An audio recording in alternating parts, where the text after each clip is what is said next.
As a child of the 1990s, the DC animated universe was a core part of my entry into superheroes. Growing up watching shows like Batman the Animated Series, Justice League Unlimited, and Batman Beyond helped me immerse myself in the world of comics from a young age. But while most of these shows adapted many of DC's long-serving heroes, characters who had existed since the 1930s, 40s, and 50s, one series that always stuck with me took a distinct and more modern approach: Static Shock. When Static Shock premiered in September of 2000, the hero had only existed on the printed page for 7 years. His original comic series, published by the newly formed Milestone Media, spanned 45 issues and told a definitive coming-of-age superhero story for young and teen readers of the 1990s. In 2026, Static and the other Milestone heroes began to make a long-awaited resurgence, with February's The Dakota Incident reintroducing them into the DC universe. And so in this video, I want to explain the history behind Static, discuss his creation and original 45-issue series, as well as the animated show that succeeded it, alongside the ongoing conversations surrounding DC's handling of Milestone's legacy and the recent storyline that could bring Static and his allies back to the forefront of modern comics.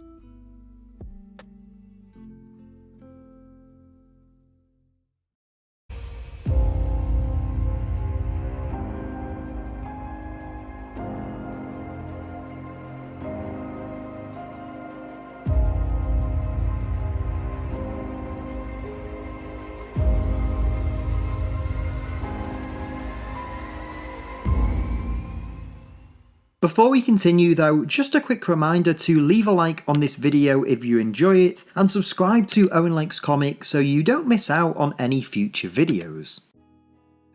It's impossible to discuss the history of Static without first talking about Milestone Media. Milestone was the first nationally distributed comic publisher owned and operated by African Americans, founded in early 1993 by 5 high-profile writers and artists. By the time these 5 men came together, each had achieved notable successes within the industry. Dwayne McDuffie, who became Milestone's editor-in-chief, began working at Marvel in the mid to late 1980s, first as Bob Budiansky's assistant, before transitioning into both successful writer and editor, creating such characters as Damage Control and Michael Collins, aka Deathlock, alongside Gregory Wright and Dennis Cohen. Cohen was also a prominent artist during this period, working on acclaimed runs such as The Question with Denny O'Neil, Detective Comics with Sam Hamm, and Green Arrow with Mike Grell. Michael Davis was also an artist working at DC, mainly for the company's Piranha Press label. Meanwhile, Derek T. Dingle was the editor-in-chief of Black Enterprise, the biggest and most successful African-American financial publication, and Christopher Priest was a long-standing figure within comics, having begun working for Marvel in 1987, becoming the company's first African-American editor, and wrote several notable runs on titles like The Falcon, Green Lantern, and Power Man and Iron Fist. These 5 individuals eventually came together to create their own comic company, one that could address the lack of representation for black characters on the page, as well as provide opportunities for minority writers and artists. Upon Milestone's creation, they signed a distribution deal with DC Comics, while retaining all copyright and creative control. Each of its founders took on key roles within the company. McDuffie served as editor-in-chief, Cohen as creative director, Davis as director of talent and special projects, and Dingle as the company's president. Likewise, Priest, who would soon have to depart Milestone for personal reasons, served as their liaison to DC and also penned the Milestone Bible, outlining the core concepts and characters the new comics would explore within their interconnected universe, known as the Dakotaverse. This resulted in the introduction of Hardware, created by McDuffie and Cohen, whose February 1993 series marked the publisher's debut. McDuffie also co-created Icon with MD Bright, while he, Cohen, and Ivan Velez Jr. introduced the company's first group, the Blood Syndicate. Milestone's final launch comic was Static, created collectively by all of the company's founders. His superhero name was a homage to the 1988 James Brown song, while his civilian identity of Virgil Hawkins was a tribute to the attorney and civil rights activist who fought against racial segregation laws after being denied entry to the University of Florida Law School in 1949. Looking specifically at Static's creation, the character was designed to appeal to teenage readers, whereas Icon and Hardware had more in common with heroes like Superman and Iron Man, while still very much being their own distinct characters. Static was more of a contemporary equivalent to Spider-Man, an everyday adolescent superhero whose stories reflected the real experiences of young adults in the early to mid-90s. Regarding how Static was created and the influence of Spider-Man, Dwayne McDuffie told Jim Harvey of the World's Finest line is that Static was a group effort. Everyone agreed that we should have a teenaged hero, and I'd previously tried to develop something along those lines, strongly influenced by Spider-Man in the late 80s when I was over at Marvel. I'd always been partial to Spider-Man as a child, particularly the teen version, and I was disappointed with the adult, married to a fashion supermodel Spider-Man who was running around in the comics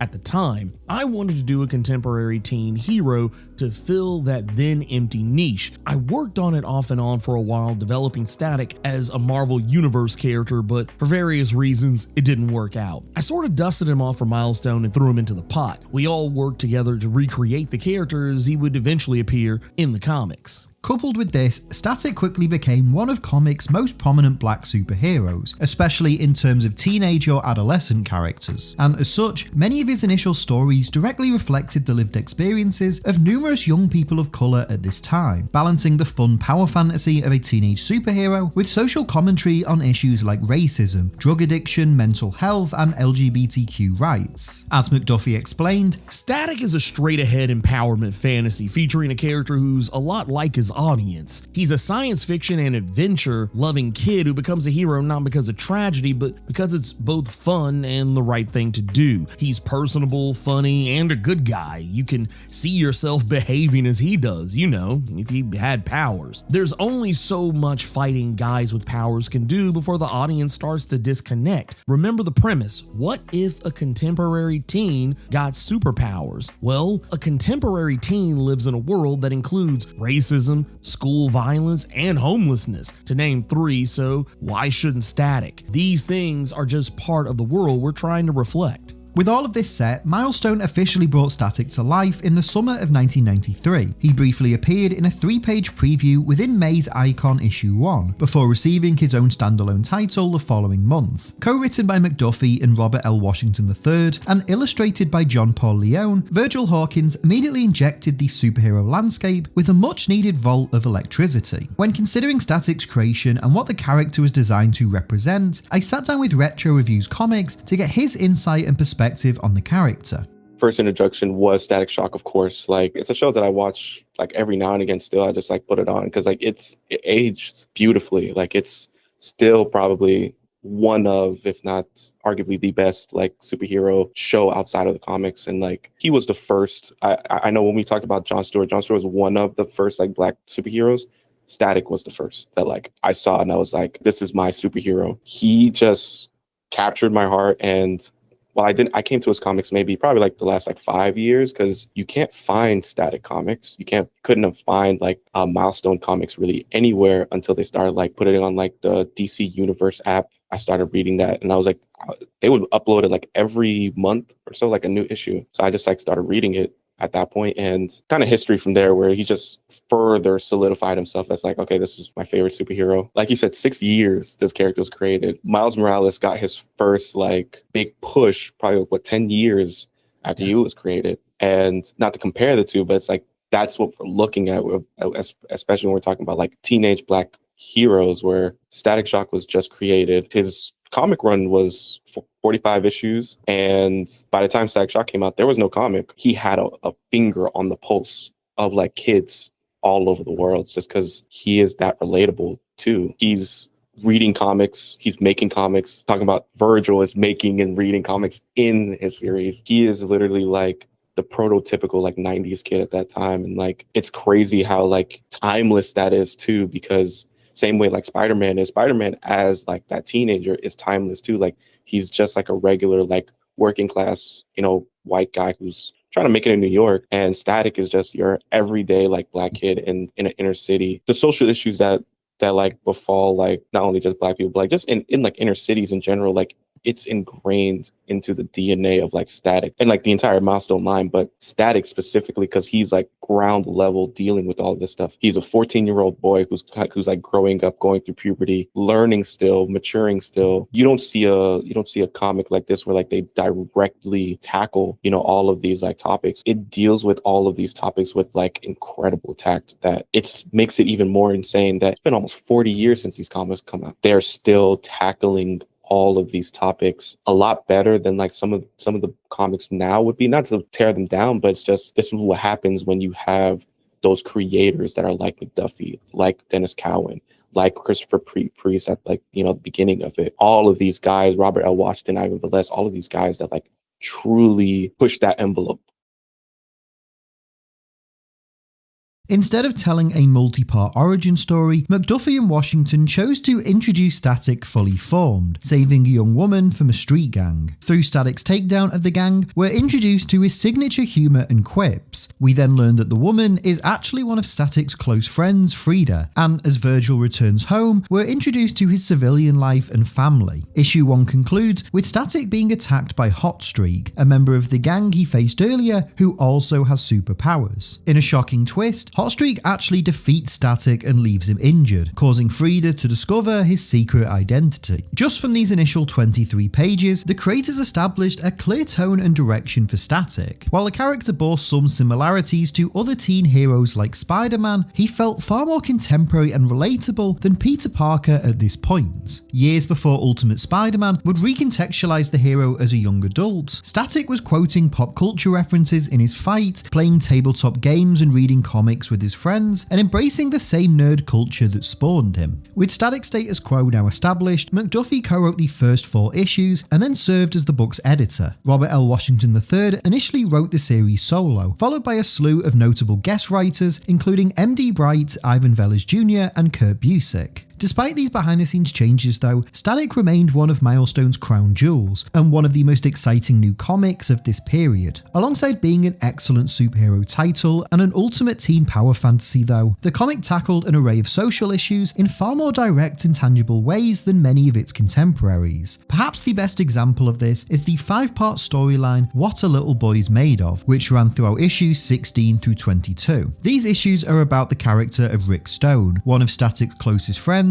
who's frequently mocked and bullied for being gay. While Rick at first denies it, Static learns the truth after Rick is attacked by a gang of skinheads, and is forced to come out to his closest friend in order to explain what happened. In the aftermath of this, Rick tries to start a support group at school for queer teenagers, but his friends, including Virgil, all struggle to fully embrace and support him. This storyline concluded with Rick attending a pride rally in Dakota, only for Hotstreak and the Sons of Odin to attack the parade. Static ultimately saves the day and defeats the villains, and with the parade resumed, reunites with Rick, with Virgil apologising for his ignorance and embracing his closest friend for who he is. These issues are a perfect demonstration of what made Static such an excellent series. Penned by Ivan Velez Jr., an openly gay writer who worked on several Milestone titles, it remains an entertaining superhero adventure, but combines it with unapologetic social commentary and a dedication to using the teen superhero archetype to tackle everyday issues that readers might face. This storyline is but one example, as the comic also frequently discussed themes of police brutality and gang violence, anti-Semitism and drug abuse. Static's focus on social commentary didn't come at the expense of traditional superheroics though, as the series also featured an array of villains for the character to fight. Alongside established foes like Hotstreak and the Sons of Odin, subsequent issues also introduced characters like Rubber Band Man, as well as fleshing out the lore surrounding Virgil's origin. We learn that before gaining powers, Virgil was bullied at school and obtained a gun to try and seek revenge on his tormentor. After tracking the bully down to a gang hideout, Virgil has a change of heart. However, a gang war quickly breaks out and the police unleash an experimental tear gas. This gas, designed to tag anyone in the vicinity, instead kills many of the people nearby, and the remaining few who survive are mutated and develop superpowers. In addition to these stories, Static also played a key role in Milestone's first company-wide crossover, 1994's Shadow War. He also appeared in the Worlds Collide crossover that same year, in which Milestone came face to face with the DC Universe and even encountered Superman. The success of Static's inaugural comic led to Milestone launching a second book for him in 1996, a team series called Heroes. Written by Matt Wayne with art by Chris Cross, this comic saw Static unite a group of other individuals, all given powers by the Big Bang, and was unfortunately cancelled in November September of 1996. Heroes' cancellation was part of an unfortunate downturn for Milestone, as the company were forced to cut several titles throughout 1995 and 1996. The publisher eventually shut down its comic division altogether in 1997, with Static's final issue being released of March of that year. Written by MD Bright and drawn by Jeffrey Moore, it marked the end of a bold new era for superhero comics. But despite Milestone's closure and the series' conclusion, Static's popularity and appeal would eventually give him a second life, as the teen hero made the jump from the printed page to the small screen.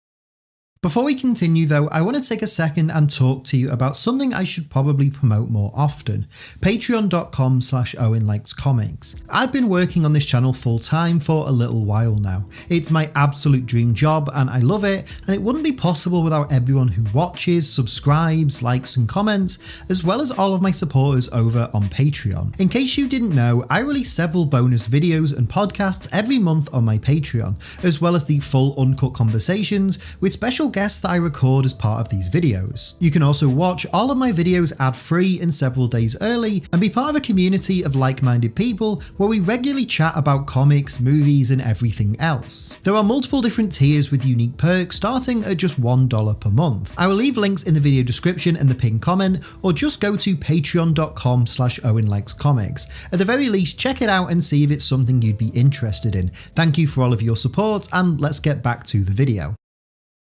While Static's comic run came to an end in early 1997, this didn't mark the end for the hero. Instead, DC editor-in-chief Jeanette Kahn and Warner Bros. Animation began discussing how to include Milestone's heroes in their newly formed DC animated universe. After originally pitching an X-Men style team show called The New Guard, a Static series was greenlit, with Kahn believing that the character would appeal to a younger, more diverse audience than their existing projects. Alan Burnett and Scott Gerald served as the show's main producers, with a writing staff consisting of many DCAU alumni. Two of Static's creators, Dwayne McDuffie and Dennis Cohen, would also be directly involved, with McDuffie writing several episodes of the show, while Cohen served as a frequent director. McDuffie also contributed to the series' Bible, and gave extensive notes on scripts to ensure it remained faithful to the comic spirit. Static Shock eventually premiered on Kids WB in September of 2000, and quickly became a big success for the network. A second season was ordered almost immediately, and throughout its inaugural 13-episode run, frequently ranked as the highest rated kids show in its time slot, and one of the most popular programs in the entire Kids WB lineup. While the show proved to be a hit with viewers, some comic fans did notice numerous changes from the character's original incarnation. For example, Static was now raised by a single father, with his mother having been killed years prior. Likewise, most of Virgil's friends from the comics were carried over into the show, although some were reimagined in notable ways.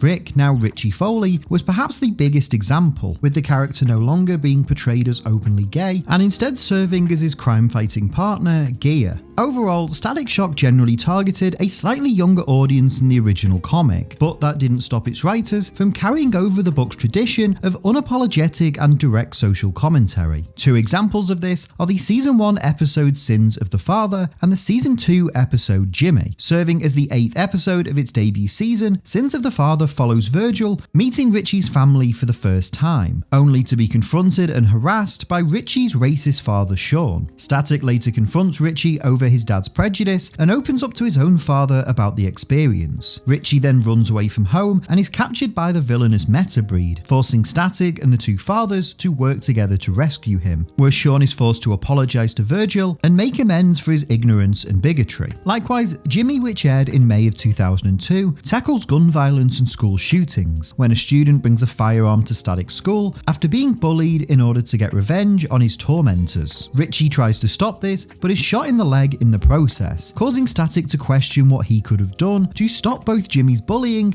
and prevent such a tragedy. In addition to these episodes, several other installments in the show also tackled important and sometimes taboo issues for children's TV. Season 2's Frozen Out discussed themes of child poverty and homelessness, when Static meets Permafrost, another teen who gained powers during the Big Bang, who is now sleeping rough after the death of her mother. In addition to telling a lot of profound stories that tackled real-world social issues, Static Shock also played a significant role in the expansion of WB's DC animated universe. As well as starring in his own series, the character made frequent cameos and appearances alongside other DCAU characters, such as Superman, Green Lantern, and Batman Beyond. Throughout its 52-episode run, Static Shock became a core part of this now beloved franchise, and helped endear the character of Static to a whole new audience of kids, whose gateway into the world of superheroes was these cartoons. Regarding Static Shock's place within the DCAU and the show's overall significance, I sat down with James from Watchtower Database to get his insight and perspective on the series. The people running Kids WB at the time were taking a lot more risks and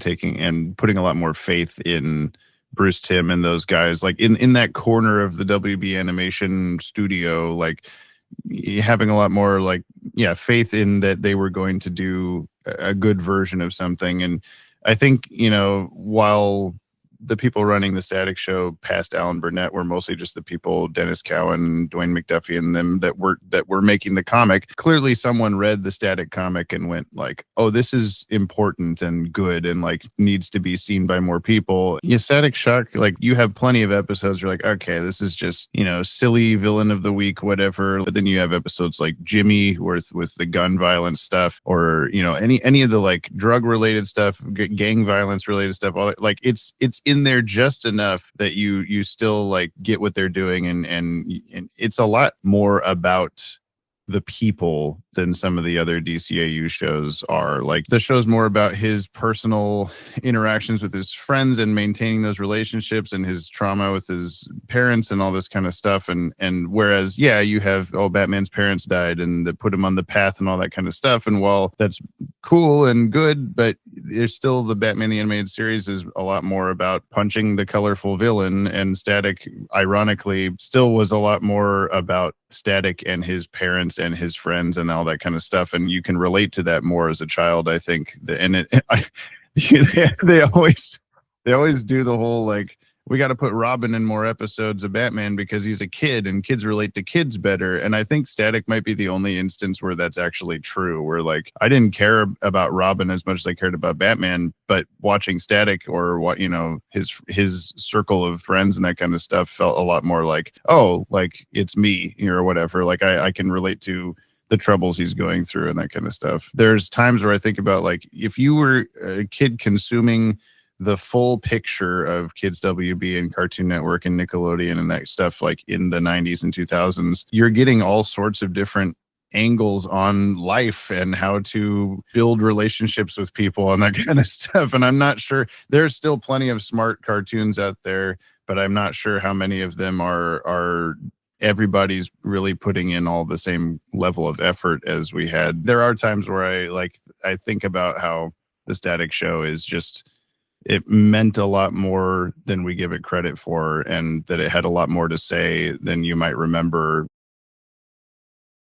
Static Shock ended in May of 2004 after 4 seasons and 52 episodes. According to Dwayne McDuffie, it wasn't cancelled because of declining ratings or a creative overhaul at Kids WB, but solely due to the show's lack of merchandising and licensing deals. Nevertheless, it established Static as one of comics' most exciting new heroes, and helped introduce him to an entire generation of fans. Because of this success, Milestone published a 4-issue limited series in 2001 called Static Shock Return of the Cool. Penned by McDuffie and John Paul Leone, the series picked up several months after the original run's ending, with Virgil now no longer a superhero and having to become Static once again. This comic not only reintroduced the character, but also incorporated several elements made popular in the animated show, a formula that would remain consistent with every subsequent Static series. In 2008, DC announced that Milestone's heroes would be folded into their universe's continuity, with Static subsequently joining the Teen Titans. This remained consistent throughout the company's New 52 reboot in 2011, where Static received a new ongoing series and an updated status quo, with Virgil now sporting a new look costume and living in New York instead of Dakota. The New 52 Static series only lasted for 8 issues though, and struggled to resonate with both new and longtime fans. It was also during this period that the character's co-creator and longtime writer Dwayne McDuffie sadly passed away at the age of 49. McDuffie's passing was a solemn moment moment for the entire comics industry, as well as the generation of fans he had impacted in his work in animation, whether it's through shows like Justice League Unlimited, Ben 10 and Static Shock, or his work on the printed page with Damage Control, Fantastic Four, Justice League or Milestone. There are few corners of today's geek and entertainment landscape that weren't in some way massively shaped by Dwayne McDuffie.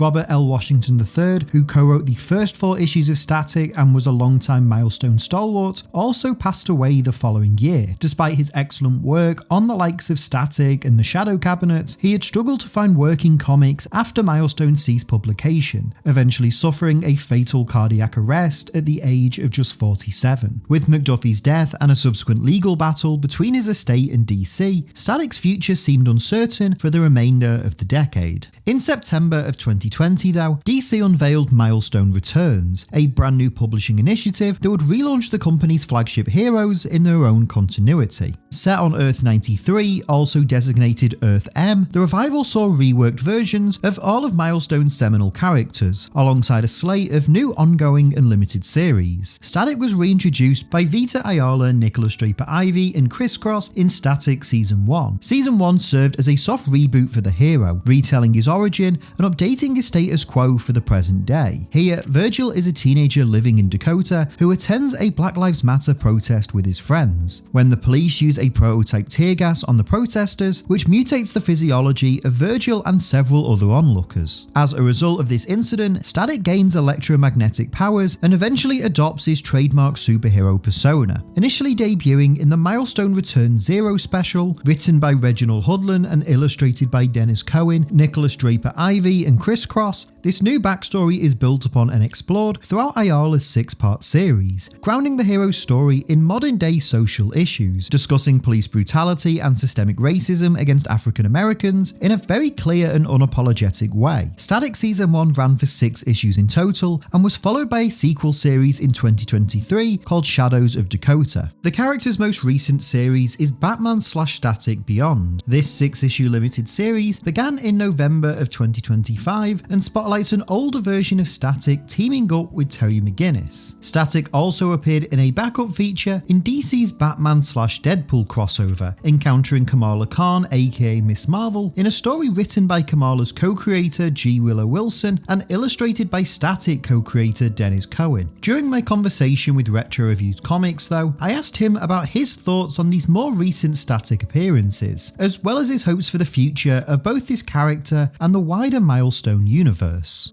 I really hope I hope we do get more comics. I feel like I may not be 100% like behind the whole like Static Batman Beyond thing.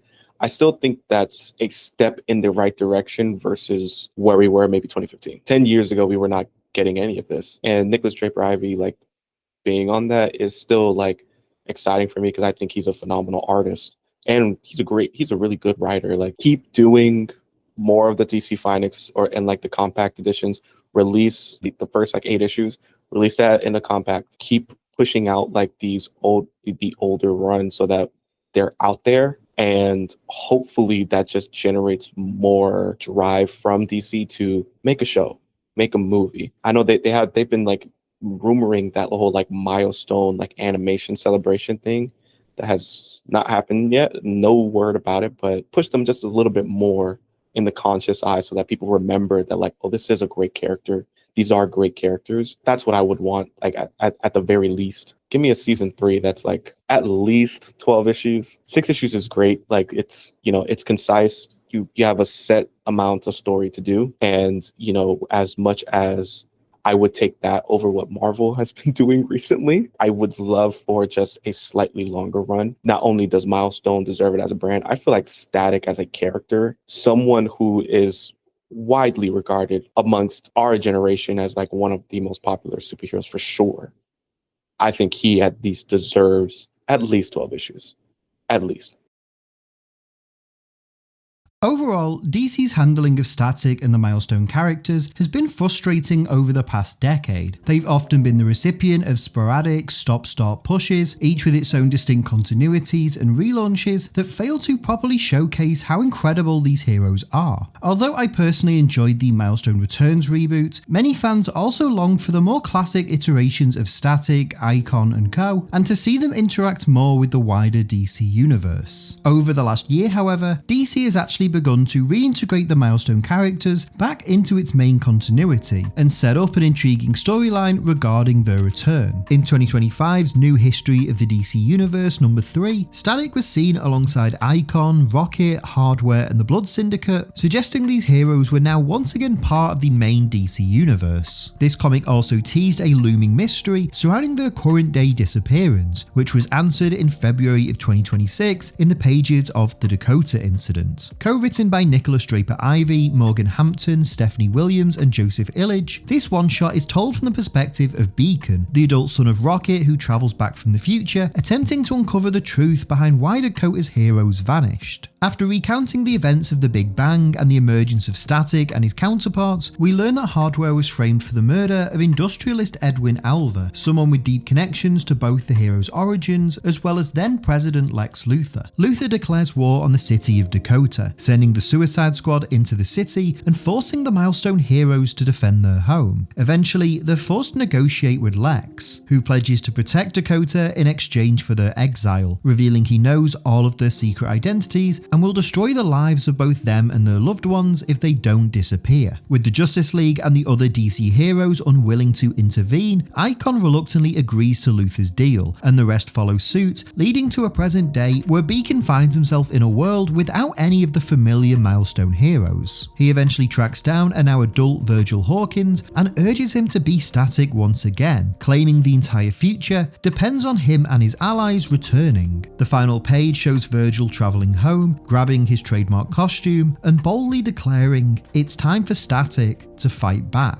There was a lot of anticipation for the Dakota Incident before its release. Not only were fans eager to learn the fate of these beloved characters, but the creative team involved also openly stated that the comic needed to succeed in order for new Milestone titles to be greenlit. To achieve this, they launched the Dakota Incident 100k challenge, aiming to sell 100,000 copies and prove to DC that an audience exists for ongoing titles for Static, Hardware and Icon. Alongside this issue selling well and currently being set for its second printing, it's also a great reset for Static and his contemporaries, serving as an excellent jumping on point for those unfamiliar and setting up an intriguing story about their forced exile and heroic return. Although DC hasn't currently announced what's next for these heroes, I must give immense credit to all of the creators involved with the Dakota Incident for their heartfelt story and determined promotion of this comic. From the quality of the issue itself to its relentless and honest marketing, you can tell how much these creators care about Milestone's legacy and fully want to bring these characters back into the spotlight and introduce them to a whole new generation of readers. This is especially relevant right now, as it's currently been over 1,100 days since DC published an ongoing series for a black character in their mainline continuity. If this video accomplishes one thing though, I hope that it highlights that Static especially is a tremendous character. His creation as part of the wider launch of Milestone Media is a seminal moment in comics history, and he's been a part of some of the very best stories you'll find in modern comics. The original 45-issue run from the 1990s is tremendous. It's thoughtful, funny and sincere, and the product of some of the very best writers and artists working in the industry during this period. Not only that, but you have excellent follow-up titles like Return of the Cool and modern reinventions like Static Season 1 and Shadows of Dakota, as well as the beloved animated series that endeared Virgil Hawkins to kids worldwide throughout the early 2000s. As I noted in the introduction, Static Shock was my first exposure to this character. I was a big fan of the DC animated universe growing up, and Static was a teen hero I could connect to in ways that weren't possible with the likes of Superman and Batman. His stories of adolescent troubles, contemporary social issues, and the realities of growing up in that period resonated with an entire generation of kids, and this show still remains one of the best superhero cartoons that you'll find. But while I grew up enjoying Static on the small screen, screen, it wasn't until years later that I discovered his comics. This is partly due to them being hard to obtain for many years, until the Milestone compendiums began releasing in 2022 and became available on sites like DC Universe Infinite. This accessibility not only allowed me to discover how great Static stories are, but it also properly introduced me to other characters like Hardware, the Blood Syndicate, and Icon and Rocket. Reading these early Milestone titles in particular also gave me an even greater appreciation for the incredible creators who brought these stories to life, and for the legacy that Dwayne McDuffie, his Milestone co-founders, and their many collaborators left in changing the comics industry for the better. And with the Dakota Incident bringing these heroes back into the forefront of conversation, I encourage everyone to not only support that title in its second printing, but also dive back into the original runs of not just Static but all of his contemporaries, and revisit both the incredible comics that shook up an industry and the excellent animated series that catapulted Static into the hearts and minds of a generation.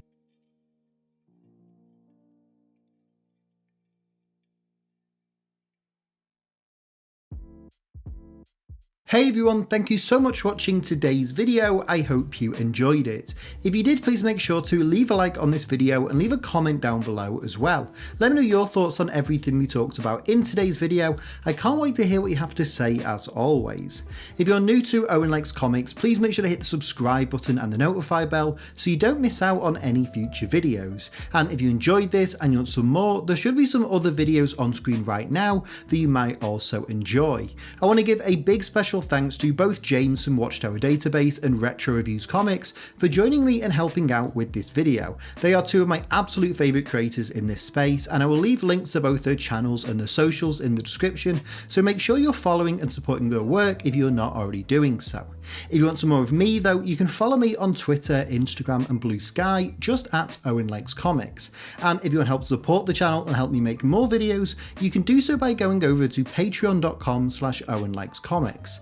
But that's all for today's video. Thank you all so much for watching. I hope you enjoyed it, and hopefully I will see you next time. But until then, take care and keep reading.